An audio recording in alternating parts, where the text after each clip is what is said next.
Magic Makers. I'm Birella. And I'm TJ Peterson. Welcome to Magic Making Mischief. Excuse me. I have some allergy stuff going on. We have some fun today. We have Mr. Kevin Sorbo joining us today. Super excited to have you, sir. Good to be here. Thanks for being here. Thanks for having me on. Awesome. But before we get ready, we need to get your wands to the ready because... You know what? I'm going to use a Hercules sword letter opener. Yay! I know you wanted my sword back here, but it's too big and too heavy, and I don't want to move it. So this is a Hercules letter opener that Universal Studios made. Perfect. Okay, ready? We solemnly swear we're up to no good. Well, that's it. That's it. Well, I think we're going to do... Everything's going to get at the end, yes. So Casey says hi, and Trevor says my favorite. So hi, for hubby. Well, welcome. We're super excited, like I said, to have you join us. I'm trying to think. So many questions are in my brain right now. Let's start with, you have a couple things going on. You've been super busy over the last few weeks with a book tour, a movie tour, I believe, and a bunch of Comic-Con. Did you want to kind of elaborate on that?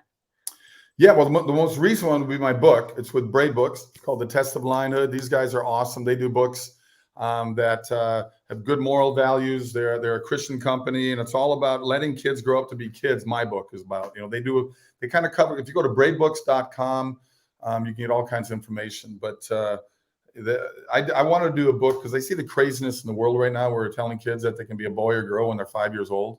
And this book really, I got attacked by the alphabet crowd when this book came out, of course. And it doesn't bash anybody. I'm not anti-trans or whatever. But my whole idea is let kids grow up to be adults and let them make that decision. I mean, my God, Bruce Jenner's a friend of mine. I've known Bruce for 25 years. He made the decision when he was 60, okay? Let people grow up to be mature enough and old enough to make the decision. Just because your 5-year-old throws on high heels doesn't mean he wants to cut his penis off. Pardon my French, but I mean, come on, give me a break here. It's crazy what we're doing to these kids. And all these stories are now coming out when kids reach 20, 25 years old going, Mom, what were you thinking? I was a little kid, There's a great video out there where this guy brought in like 8-year-olds, one after the other. And on a little table, he had 3 Oreo cookies and he had a $5,000, okay? You can have either one you want. Every kid took the Oreo cookies because in their little brain, they look at $5,000, don't realize they can buy a lot of Oreos with that, right? Mm-hmm. Let kids just grow up to be kids. I'm pro-child. That's all it is. I wasn't anti-anything with these guys. I'm a live and let live guy.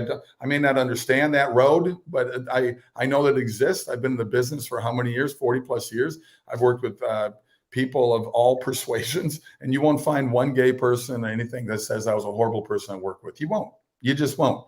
But they love their labels. They love their hate. They love their anger. And I'm just trying to say, you know what? I'm pro-child is what I am. Let kids grow up to be kids and make their own decision. So what's it actually about?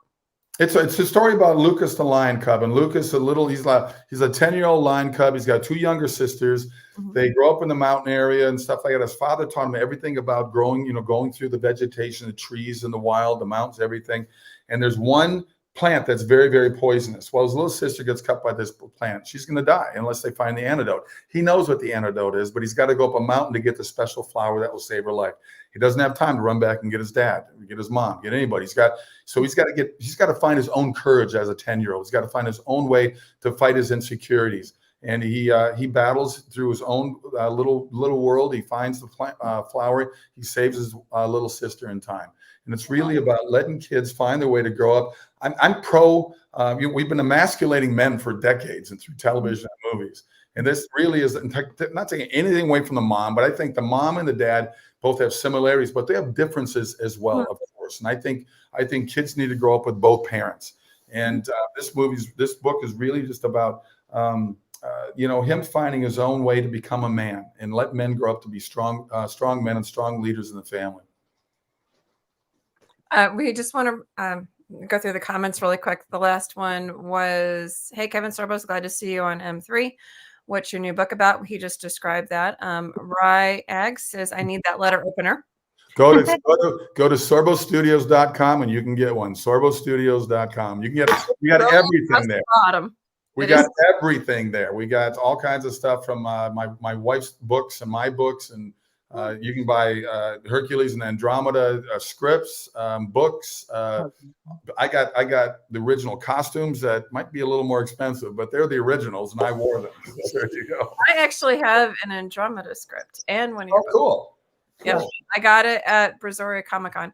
Marissa says hi. So here's one right here, an Andromeda one signed by the entire cast. Mhm. Oh my Original. god, This is the original. that's awesome. Eric says hello, my friends. Merry Christmas from Indonesia. And Trevor says we just watched the Santa suit. Great Christmas Cool. story. Thank you for that. I love that. So we also talked about the fact that you have a movie that just came out that's moving on to DVD soon. It's on DVD right now. Once again, go to sorbostudios.com. You get an autographed copy from my wife and myself. It's a true story. Miracle in East Texas, set in 1930, about the largest oil find in the history of the world. True story. We got John Ratzenberger in the movie. You got Lou Gossett Jr. You got Tyler Mane. People remember Tyler, I think, mostly from, he's a WWF wrestler. He's from Canada originally. We actually shot this movie up in Canada. And he's Jason in all those scary horror movies. He's this big 6'10" guy, and he's just awesome. And the movie it was written by Dan Gordon. Dan Gordon is an Oscar-nominated writer. He wrote The Hurricane for Denzel Washington, with White Earp, Kevin Costner. He wrote 60 episodes of Highway to Heaven, Michael Landon series. Great writer. I've got a couple more of his scripts we're trying to raise money for right now. But it's a very fun comedy, true story. It's about these two con men that went through Oklahoma and Texas, wooing widows out of their money on fake oil wells, right in the middle of the Depression. And it was like they would sell 500% of the shares. And as you know, you can only have 100% of anything. So they were like really con men.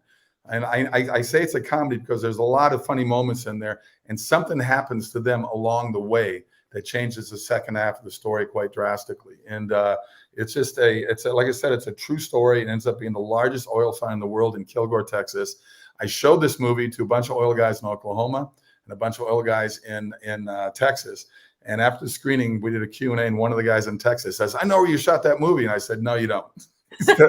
We shot it in Canada, up in Calgary, outside of Calgary.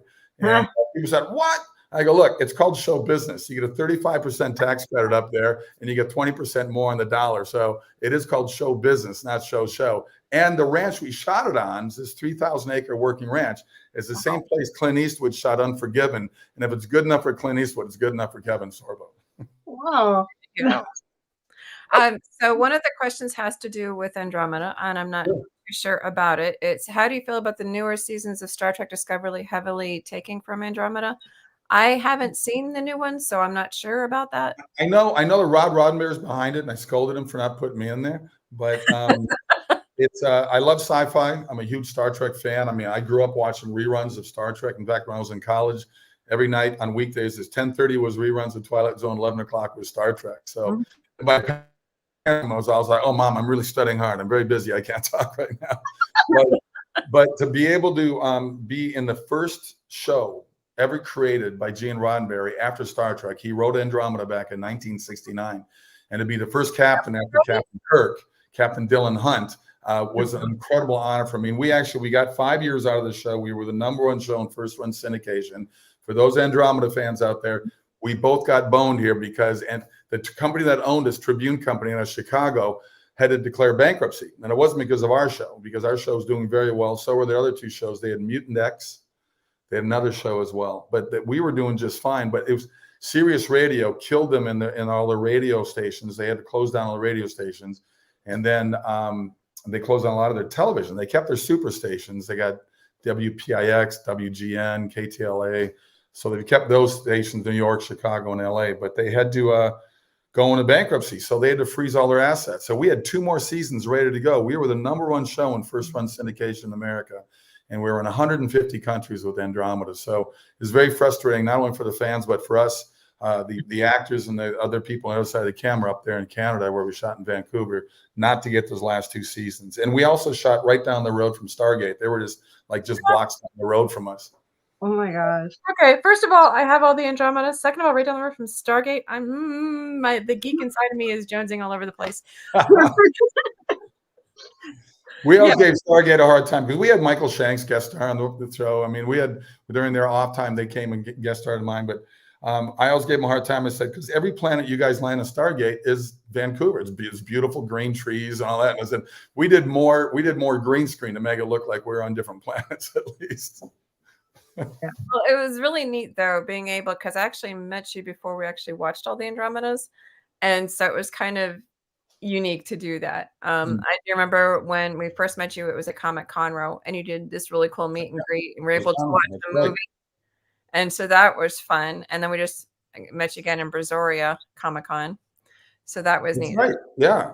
There's another one. I can't remember the name, and there's a couple more coming up next year in Texas that I got invited to. So I can't remember the name of them right now, but I'll post them out eventually on social media. But I know that there was a couple. I know they were like in the Houston area as well. Oh, Do you put, like, on your website where your appearances are going to be? Yes, I will. We'll definitely, Sorbo Studios, we'll definitely let people know. I know there's usually a section on there that says all my speaking events or movies coming up or whatever it may be. So I've got 5 movies that I've shot and two documentaries that are coming out next year. So it's been a busy year for me. I mean, the actors strike was going on, but when you have independent movies that are funded outside of Hollywood, not Hollywood people, it was very easy to get a waiver. You had to go through the Screen Actors Guild and sign up, but we would get the waiver within 3 or 4 weeks every time. And a lot of people don't realize that there were still close to 200 movies and projects were being shot during the actors strike. Wow. So Well, I know Yukita says hi, Hercules. You mentioned 5 movies. Which ones are they, and about when are they coming out or due out? I have no idea. I know that none. I just went in as an actor. I did not direct. I produced a couple of them as well. The Western, I have no idea because we just finished shooting a Western. I just wrapped that like 2 weeks ago. Nice. I got to work with Jesse Cove, who's Martin Cove's son. And Jesse, I think, was in the 3rd season of the what do they call it? All the karate movies that were so big. What they did a remake of this. What is it? The Karate Kid. The Karate Kid. But what was the series called now? They changed it. Oh. Yes. So he was in the 3rd season of Cobra Kai. And he's Martin Cove's son, and Marty Cove was in season 4 of Hercules, which is kind of funny. So Hey, what was he in that? I don't remember. What was? Oh, he did a guest spot. He did one episode. So, but Marty, Marty played the bad guy in all the Karate Kid movies. He was the jerk coach, but he's not a jerk in real life. He's a good guy. So, very nice. But it was a lot of fun. And then I've got a Christmas movie that we shot in Fort Worth, Texas, just south of it, called Granbury. Have you heard of Granbury, Texas? Yeah.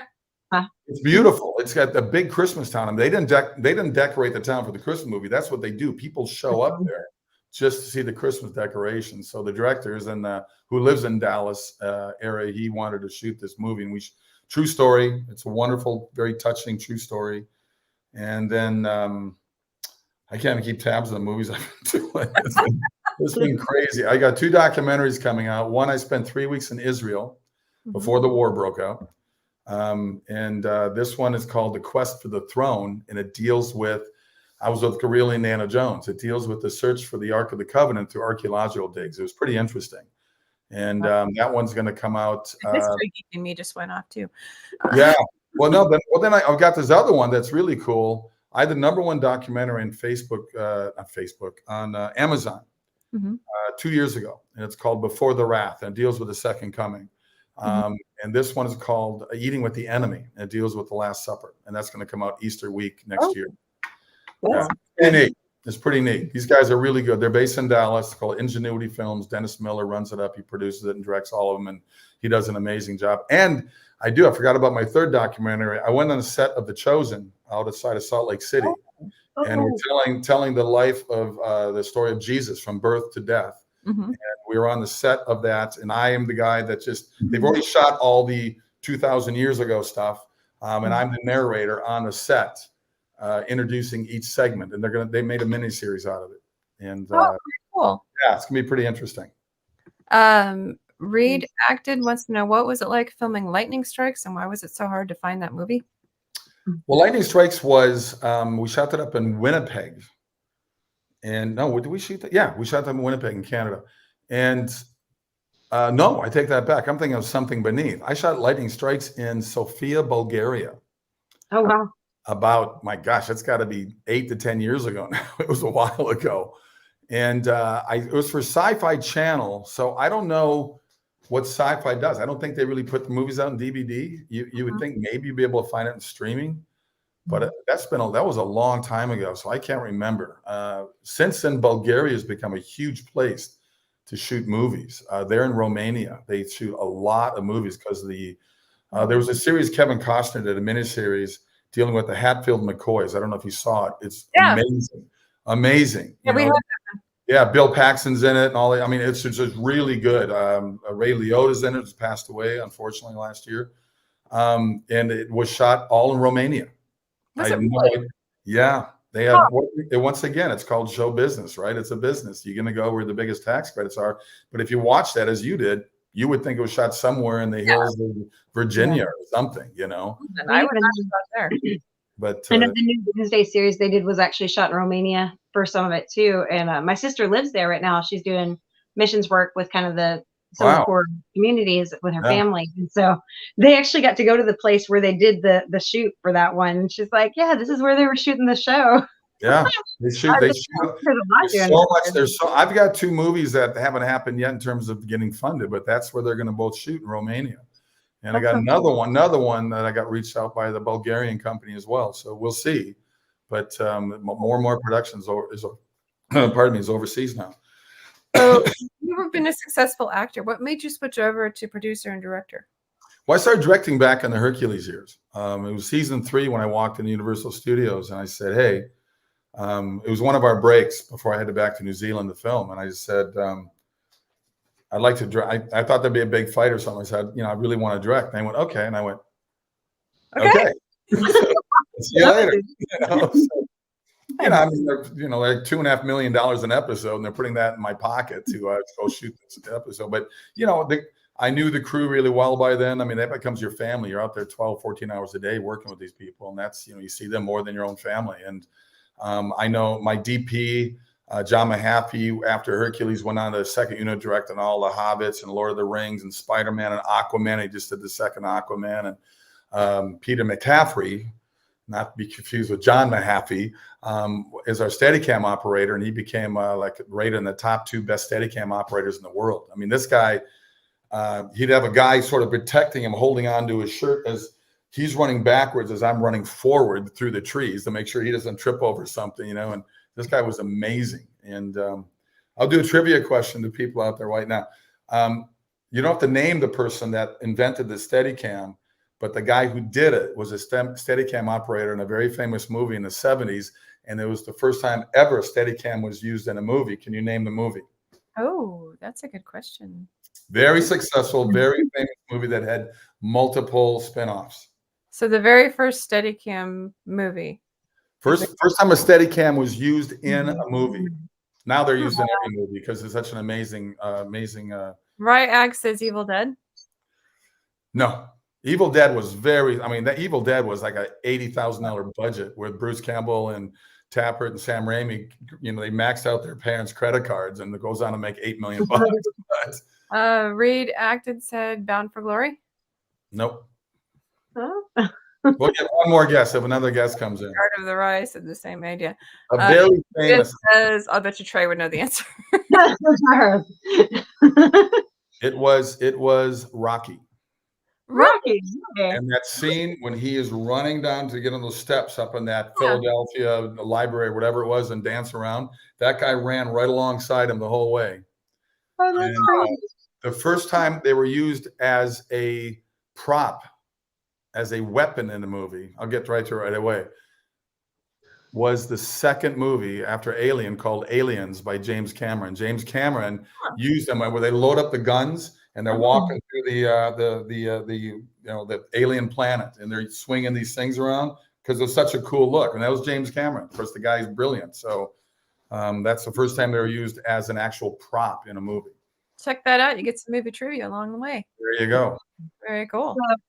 Whenever I was at Comic-Con Run, that was the first time I met you as well. So it was nice meeting you. I apologize. I was a little starstruck because I'd never met anyone. I just started getting into the Comic-Con scene, and so I hadn't met anyone that I'd watched so much of their stuff.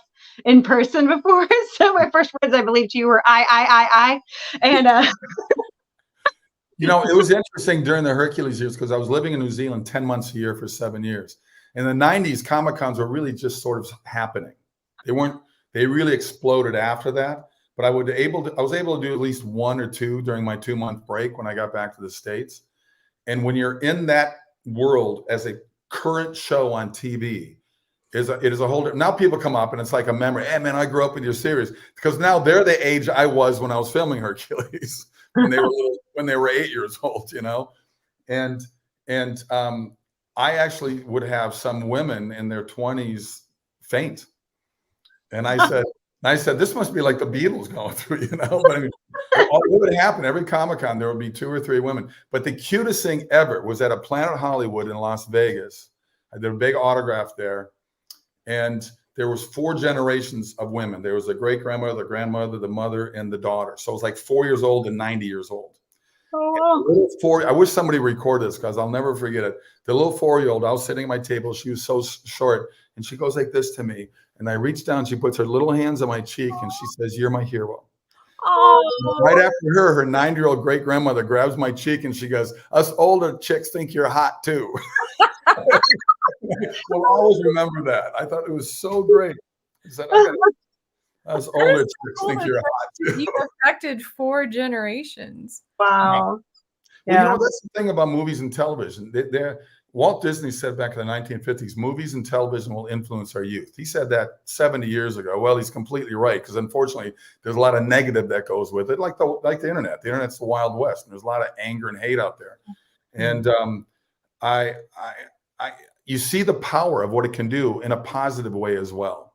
Mm-hmm. You know, for me, I want to be an actor because it influenced me in a positive way. For me, it was Robert Redford and Paul Newman. Those were my heroes. Those are the guys that I wanted to meet so badly, you know. And I got a letter actually from Paul Newman that's on my wall. I mean, it's on my wall. Wow. I had one meeting with the guy, you know, and it was just really cool. He sent me a very lovely letter, and it was pretty cool. That is very cool. So you have like a lot of memories though in your times, because we were talking about the sword that's behind your head right now. Sure. Can you tell them the story about that? Yeah, this was the props department, the very, very ever last day of filming on Hercules. Bruce Campbell was part of that. He was in the last episode. Last episode we shot like a month earlier because Michael Hurst had to go do a play. So we knew that we were wrapping up, that he'd be done in a month after 7 years. So he had to shave his hair off for this play and all that kind of stuff. So we shot him out. So the very, very last movie, Bruce Campbell was in it. And I just remember the very last scene. You know, the first AD always says, okay, that's a wrap on this episode. Well, now when George said this, that's a wrap on the entire series of Hercules' Legendary Journey. So it was really emotional. And they brought the sword on for me and gave it to me. And it's you know, it says, it's got, you know, Kevin Sorbo, it's got the dates on the series on the 1993 to 2000. And says, you know, the journey may be over, but the legend lives on. And it's very near and dear. And I try to get out words to say at that moment, because, you know, it's like, it was a big scene. We had a lot of extras, but then all the production office showed up. There was like 100 people in the room, and I got up to say a few words, and it was tough. I mean, it was, you know, I broke down because it was tough. I mean, it's such a big part of your life. And I went through so much on that series over that time. And it was, you know, without Hercules, I wouldn't have had the career I've had afterwards. It was an amazing 7-year chapter in my life. Ag wants to know, who was your favorite guest star in Hercules? I got to say Sam Jenkins, because I ended up marrying her. There you go. Is that where you actually met her from that point forward? On the set, yeah. She hates that I say this, but, you know, I was single I had a girlfriend when I went down there, but that year apart, you know, she's in LA and I'm down in New Zealand. It broke us up, you know, just the distance apart. In every episode, they sent a pretty girl for me to work with. So it was a great dating service for me. So when I met Sam, I'm a big flirt. And I started the very first night. I was a night shoot, the very first day we worked. And I walked up, I go, Sam, how are we going to make this work? She goes, what are you talking about? Well, we got a water hazard called the Pacific Ocean between us. And how am I going to be able to? She goes, Kevin, I don't date actors and I don't date guys with long hair. And I said, I'm making a pretty good living with the long hair right now. So I wore her down after that first week. I took her on the date and we just talked all night long. And that's really, we both kind of knew right away because I only saw her in person probably only 2 months over that first 6 months because she was on Chicago Hope at that time, and I'm in New Zealand. And but at Christmas time, with only seems like 2 months, I proposed. So yeah, so we've been together 25 years now. So 25 years, 3 kids. 3 kids. Yeah. Very nice. Well, we only have about 5 minutes left. Okay. Stinks. So it's kind of hoping to be a little bit longer.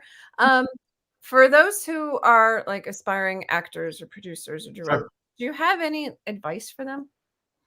Well, I would say wherever you live, if there's any classes you can take, no matter what side of the camera, is there any way to, you know, whether in the Houston area, I know there's SAG and DJs are everywhere. I know in the big cities. So I would go online and just see what classes are available.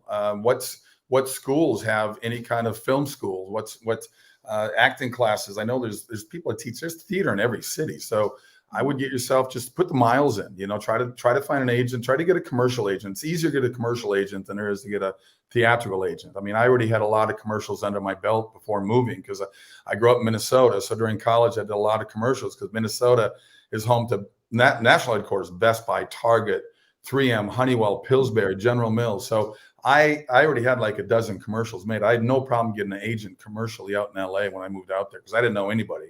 But I signed up, you know, through the mail. I just sent my things to different agents, and they all wanted to sign me because I already had my card. So I was lucky. I never had to work another job, but I would just get involved any way you can because anytime you can put the miles in, you find out about movies going on in your area, then apply for an internship. I'll work for free. Just be on the set, see what it's like, see what people do. I mean, I would always watch the other side of the camera. That's why I got involved. I wanted to act. I would see what the first ADs were doing. I would see what the camera guys, what the lighting guys, what hair and makeup, what costume. I mean, I really wanted to learn everything. And I really copied that from reading a thing about Kevin Costner, who later became a friend down the road. But he said that's what he did at Raleigh Studios in LA. He just threw himself into other people's jobs and just would learn the carpentry or learn about the camera lenses. And just, you know, if you're really interested, you know, put the effort in. It's not easy. The competition is stiff on either side of the camera. Trust me, you're going to have a lot of rejection. But if you really want to do it, then go for it. Never give up on your dream. Yukita says experience is everything. Reed acted is going to be our last question for today. He says, do you have any upcoming projects with other big actors? There's a couple down the road that I'm going to be directing. And unfortunately, I got to go back to LA to direct them. I left LA 5 years ago and I don't miss it. I love living in Florida, but they've destroyed that state. But geographically, it's still beautiful. But I have not cast anybody at this time. One is titled Necromancer, which is going to be interesting. Oh. And the other ones, I've got a sci-fi one that I'm not directing, but it's pretty cool. I think that's going to shoot in New Mexico, last I heard. But I don't know of any casting at this moment. Awesome. Well, thank you, sir. You have been a treat to have on and a real joy. We have a few minutes left, but I just wanted to say thank you so much. Thank you for all that you do for the faith-based films as well. That's definitely. Go to Sorbo Studios. They're all right there. SorboStudios.com will give you all kinds of information. It's my wife's site along with mine. We have all kinds of stuff going on. I do a lot of speaking events. So I'm staying busy with that. I've already got like 5 booked for next year. I usually do about 10 to 12 a year minimum. And it's been an interesting side job for me, something I thought I'd never be doing. But once my books came out, like True Strength and True Faith, it just sort of opened that door. So yeah, you know, and I just love staying busy. I don't sit around. I have no retirement in my life yet. Clint Eastwood is my hero. So he's still directing at 93. I plan on hanging around doing the same thing. Keep doing what you love. Yeah. More about Kevin and everything he's got going on, go ahead and go to www.sorbostudios.com. That's www.sorbostudios.com. Stay tuned. Next week, we're going to be talking about our year in review from our first season. And we're going to talk about what we also have upcoming. In the meantime, get your wands to the ready. Mambrella, take us out. Before I leave, I just want to say again, thank you so much. You were a huge influence throughout my whole high school years and into college, even with Hercules and other, like, as time went by through the movies and stuff, like she said, the faith-based movies especially. So I always love hearing that because this makes me feel old. But no, like it was just a huge part of like what helped me kind of find my way and stuff, and I really appreciate that. So thank you for all I got some, you know what? I had nothing to do with the writing on that show. I mean, I would always say, can I say this? Can I do that? I never changed what the writers are doing, but they put a lot of moral values in there for a mythological show. And I got it through the 2,000 letters a week that were coming into the studio down in New Zealand. And, you know, I tried to go through what I could. We had a lot of people reading them for me and stuff. And then telling me this person's dying, this person, whatever, you know, but, you know, I had a lot of marriage proposals, which was interesting. It was, I love what the writers did for the show. And I appreciate what the message they put out there. Well, thank you so much for keep getting that message out. In the meantime, everybody have a Merry Christmas. Yes, Merry Christmas. Thank y'all for joining us. Thank you so much for being with us, Kevin. We really appreciate you. And until next time, mischief managed. Bye.